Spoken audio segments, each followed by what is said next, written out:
시청자 여러분 안녕하십니까? 경북 동해안과 울릉도 독도는 북상하는 제11호 태풍 난카의 영향으로 흐리고 비가 내리겠습니다. 예상 강수량은 5에서 10mm로 오후에 점차 그치겠지만 바람이 매우 강하게 불어 시설물 관리에 각별히 주의해야 합니다. 동해 전해상에는 바다의 물결이 2에서 6m로 매우 높게 일고 너울성 파도도 예상되고 내일까지 바람도 매우 강하게 불어 항해하는 선박은 각별히 주의해야 합니다. 동해안의 대표 어종인 오징어는 요즘 본격적인 조업에 들어갔지만 어민들은 울상입니다. 어획량이 예년의 3분의 1밖에 되지 않아 출어를 해봐야 적자이기 때문인데 그 바람에 오징어 값은 폭등하고 있습니다. 장성훈 기자입니다.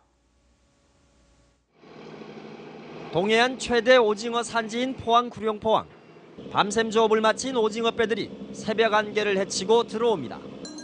오징어를 사려는 상인들이 배 앞으로 몰려들지만 잡은 오징어는 평소의 3분의 1도 되지 않아 경매는 시작과 동시에 끝나버립니다. 4, 5천 마리를 잡아야 우리 하루 일당 떨어지고 밥값이 그런 적자. 올 들어 동해안 전체 오징어 어획량은 지난해에 비해 26% 줄었고 특히 6월 들어서는 지난해의 절반 이하입니다. 때문에 대부분의 오징어 배들은 출어를 포기하거나 올해 이례적으로 오징어가 많이 잡힌다는 서해까지 원정 조업에 나서고 있습니다. 동해는 고기 없어요.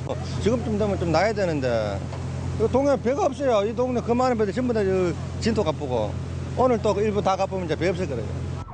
동해에서 오징어가 사라지고 있는 건 북한 수역에서 중국의 대형 트롤로선 2,000척가량이 싹쓸이 조업을 하는 데다 수온이 예년보다 낮아 오징어 유입을 막고 있기 때문입니다.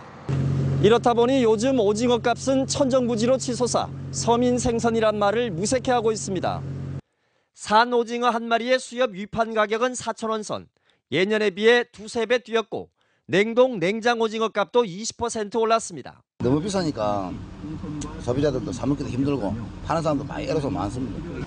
수산당국은 오징어가 본격적으로 남하하는 이달 말부터 상황이 나아질 걸로 보고 있지만 어민들은 최근 10년 사이 어획량이 절반으로 줄었다며 이러다간 명태처럼 오징어도 동해에서 자취를 감추는 건 아닐까 불안해하고 있습니다.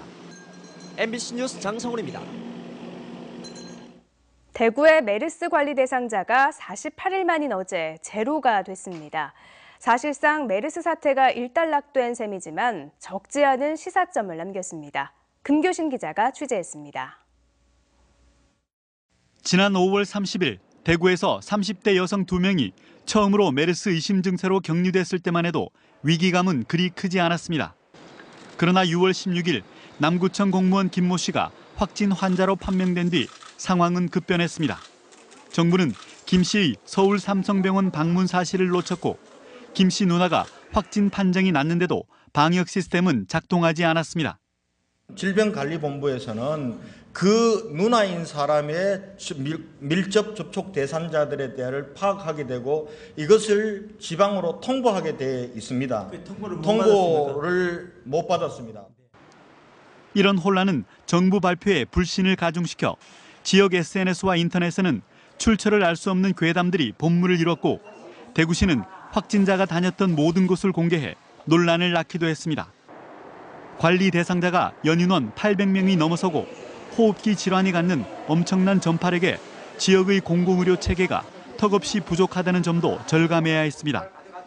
인프라 확충이 제대로 돼야 되고 인프라에는 시설에서부터 감염 전문 인력, 거기에 대한 행정적인 지원, 보험 수가 체제에서의 보상 이런 것들이 필요할 것 같고요. 이와는 반대로 직격탄을 맞은 남구 상권을 살리기 위해 시민들이 자발적으로 나서는 등 지역민의 저력도 볼 수 있었습니다. 대구시는 관리 대상이 없어졌지만 정부의 종식 선언이 있기까지 감시 활동을 계속하는 한편 메르스 백서 작성에 나서는 등 후속 대책 마련에 착수했습니다. 앞으로 대구 자체가 어떻게 대책할 것인가 그런 문제를 우리가 심도 있게 논의를 해가지고 대책을 하나하나 세워가고 또 그중에는 중앙정부로도 지원을 받아야 될 것이 많기 때문에 메르스 사태로 가장 힘들었던 이곳 대명시장 상인들과 주민들은 조금씩 안정을 되찾아가면서 그동안의 혼란을 잊어가고 있습니다. 그러나 이번 메르스 사태 동안 드러났던 여러 가지 문제들을 개선하고 반복하지 않으려는 노력은 이제부터가 시작입니다. MBC 뉴스 금교신입니다. 나눔 문화가 확산되면서 국내 기부 총액은 매년 증가 추세를 보이는데요. 하지만 돈이 있어야 기부한다는 인식 탓에 10대 학생들의 기부는 저조합니다. 기부 습관을 심어주기 위한 캠페인이 학교에서 벌어지고 있습니다. 엄지원 기자입니다. 초등학생들이 고사리 손으로 기부 증서를 받습니다. 이 학생들은 이번 달부터 용돈을 아껴 매달 10,000원 안팎의 돈을 적십자사에 기부하기로 서약했습니다. 기부한 금액은 이 학교 취약계층 학생 등 불우한 친구들에게 전달됩니다. 2010년부터 시작된 희망 나눔 천사학교 캠페인으로 현재 전국 1,100여 개 학교 4만 명의 학생이 동참하고 있습니다. 처음 해보는 거니까 뿌듯하기도 하고 뭔가 나눔의 기쁨이 있어서 즐거워요. 할 수 있는 데까지 해보려고요. 보건복지부 조사에 따르면 국내 기부 총액은 7년 전에 비해 1.5배, 개인 기부금 또한 1.5배 증가했습니다. 하지만 연령별 기부 참여의 경우 비교적 여유가 있는 40, 50대가 주도하고 있고 60대를 제외하면 10대, 20대 참여율은 30%가 채 안 돼 가장 낮은 참여율을 기록했습니다. 때문에 전문가들은 10대 때부터 기부의 습관화가 중요하다고 말합니다. 도와줄 수 있는 기회를 가짐으로 해서 성인이 돼서도 기부에 대해서 부담을 느끼지 않고 쉽게 접근할 수 있을 거라고 생각합니다. 적십자사는 학생 소액 기부 캠페인을 통해 희망 나눔 천사학교 지정을 늘려나갈 계획입니다. MBC 뉴스 엄지연입니다. 태풍이 북상하면서 산사태와 침수 등의 우려가 커지고 있습니다. 그런데 아직도 공사 중이거나 산사태 위험지구가 많아 행정기관이 점검을 강화하고 있습니다. 보도에 김철승 기자입니다. 포항시 중심가에 있는 수도산. 산 중턱에 돌 쌓기 공사가 한창입니다. 인근 사찰의 담벽은 금이 간 데다 비스듬히 기울어져 위태롭습니다. 계속된 폭우로 토사가 밀렸기 때문입니다. 무너져 있었죠. 그리고 눈 오고 비 오면 늘 무너져요. 조금씩. 그런데 재해 예방 공사가 끝나는 시점은 다음 달 중순. 태풍이 코앞인데 공사가 한창인 것입니다. 2년 전 큰 산불로 주변 산이 벌거숭이가 된 우미골.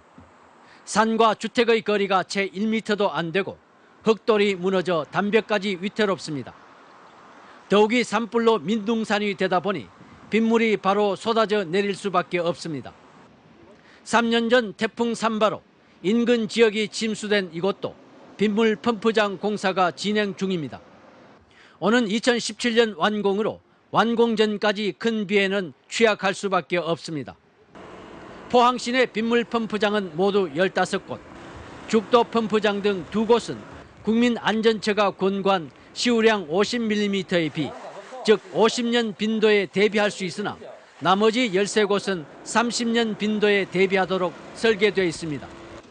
포항시는 태풍 대비에 차질이 없도록 산사태 위험지구 49곳과 펌프장을 점검했습니다. 비상시에 이 시설들이 제대로 작동될 수 있도록 하고 또 폭우라든지 이런 비상시에 도시 기능이 이상이 없도록 완벽한 체제를 갖추는데 또 도로와 항만 등의 예찰을 자주 하고 비상시 신속하게 대응하도록 했습니다. 특히 예기치 못한 곳에서 또 서민들이 사는 주거지에서 사고가 많은 만큼 보다 근본적인 대책이 필요합니다. MBC 뉴스 김철승입니다. 각종 공사 중 수도관 파손이 잇따라 주민들이 생활에 불편을 겪고 있습니다. 올 들어 포항시가 공사 중 수도관을 파손한 업체에 손괴 부담금을 물린 것은 155건에 6,100만 원에 이릅니다. 포항시는 건설업체들이 확인 작업을 소홀히 해 이 같은 일이 반복되고 있다며 주의를 당부했습니다. 경상북도는 지난 2011년부터 신품종 육성에 나서 26개 작목에 106개 신품종을 육성했다고 밝혔습니다.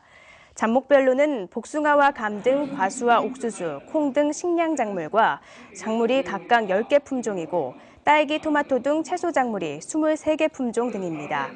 경상북도는 신품종 생산권을 농원에 이전해주고 2억 4천여만 원을 벌어들였습니다.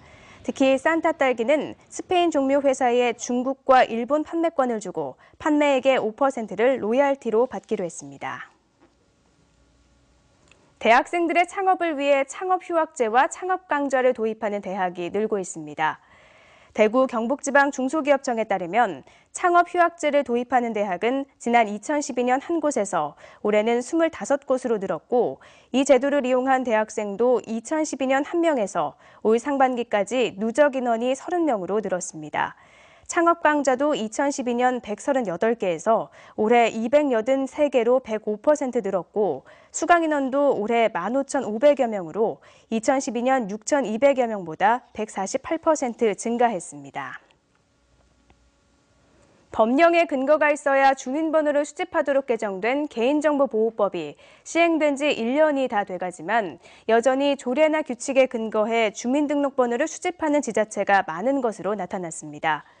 행정자치부는 이와 관련해 법령 근거상 주민번호 수집을 허용하는 자치법규를 모두 정비하라고 각 지자체에 지시했습니다. 이상으로 포항 MBC 뉴스투데이를 마칩니다. 고맙습니다.